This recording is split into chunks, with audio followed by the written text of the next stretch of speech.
welcome to another episode of Everyday Autism Problems on day 6 of April and read instead at Autism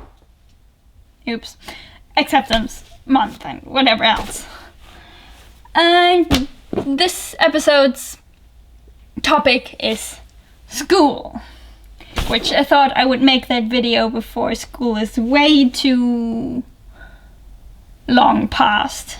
I mean, I haven't been in school for a couple of years, but anyway, I still remember it well enough to make an episode about this, I think. So, yeah, what's the problem with school? Well, in most countries anyway,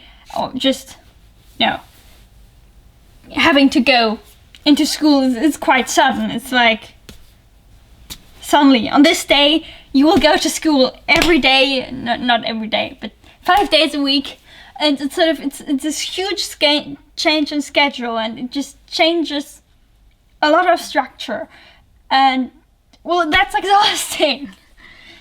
And then also the schedule of when things are changes every year, or even more often than that. I went to a couple of schools where it, changed a lot. What subjects you would have on any given day. And, well, that's also exhausting, of course, because everything's exhausting, as a rule. Not literally, but metaphorically everything. And then, again, you suddenly have this thing called holidays, and suddenly your whole schedule changes again. And then in 2 weeks, or 4 weeks, or it changes again. And things just constantly change, which is, very annoying. And you can't really even decide, I'm going to go on holiday now. No, because that gets decided for you. So you need to, it's just randomly thrown upon you that you will now have holidays, and you will now have an entirely different structure to your day.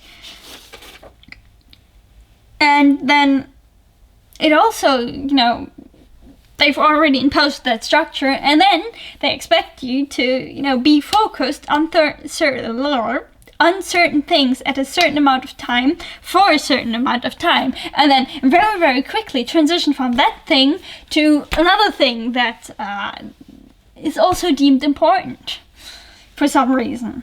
And you don't get to decide what's important and what interests you, but it's sort of, you're told to do it, which is also exhausting, and usually doesn't happen like that, and usually results in the teachers being unhappy and you not being able to do the things that you're supposed to do as well as you could probably do them if, things were differently. And then on top of that, not just what you're supposed to learn at any given time is prescribed, but also how you're supposed to learn it and in what order you're supposed to learn it. And that's just not always, the way people learn. People learn differently. And for some people, certain things are easier than other things. For example,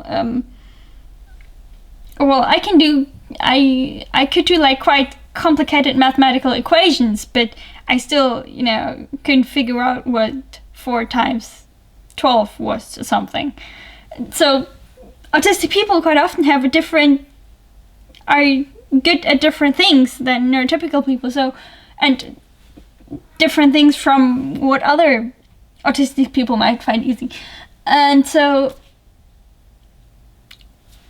we don't have that sort of set way of learning things and set way of this is easy and this is hard, so you should learn this before this. And on top of that, because I, for example, also have ADHD, sometimes the the hard thing is actually easier to learn than the easy thing, not because it's easy, but because it sort of engages you more, and it's maybe a challenge, and therefore you're more likely to focus on it than the thing that is easy to learn, because your brain just goes no, boring, let's not do that. And then the breaks on top of that, it's not very nice that they give you breaks, but they're very loud. And then it's not that nobody cares what you do in those breaks. No, you're expected to be doing certain things and to be social, and to participate in whatever loud, complicated, whatever thing that the neurotypical children have thought of. And well, you're already exhausted because you've been sitting and trying to pay attention and trying to follow whatever has been decided you should do right now, and then you're expected to be social in an incredible, while you're exhausted, in an incredibly loud and also exhausting environment. And then on top of that, usually classrooms often have very cheap equipment, so the lights buzz and they're annoying, and you have to sort of try to not hear them, and sometimes, or they flicker, or there's other people who are whispering somewhere else, and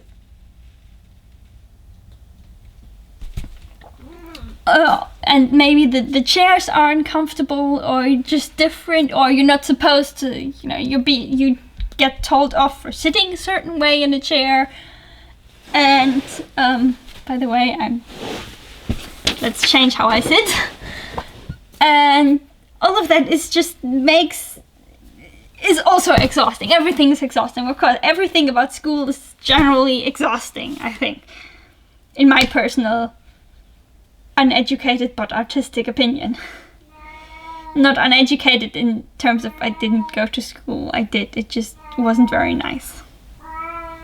And then you're also required, the older you get, the more you're required to do for yourself. You're required to be able to get to school on your own.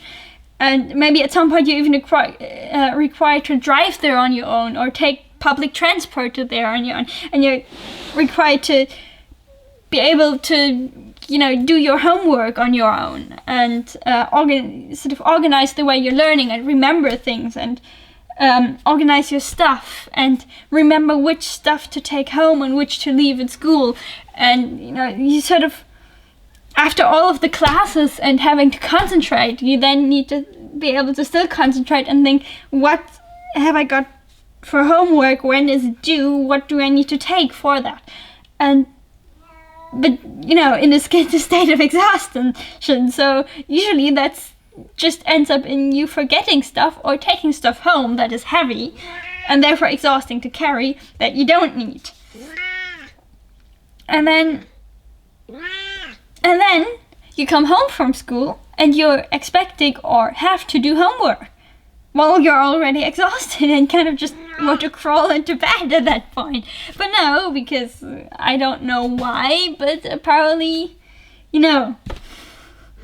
we have infinite amounts of energy to do stuff. Yeah. I think that is a very short collection of a lot of the things that I found very exhausting in school, some of which I still find exhausting in university, but luckily there's at least a little bit more self-organization that I don't need to do every one of them. But enough. Anyway, I hope that you found this, it probably wasn't helpful, but hopefully it was entertaining and there was something that maybe you could relate to, possibly. And I will, if you have found something, or I don't know if the cat was in this video, but I think it was. If you like the cat, give this video a like, or if you genuinely liked the video. And subscribe if you want to, know more about me, know more about things I find difficult. I don't know. Autism, that's maybe a bit broad. But if you want to watch more of these videos, I would very much appreciate it if you could subscribe to this channel. And I will hopefully see you tomorrow. Bye.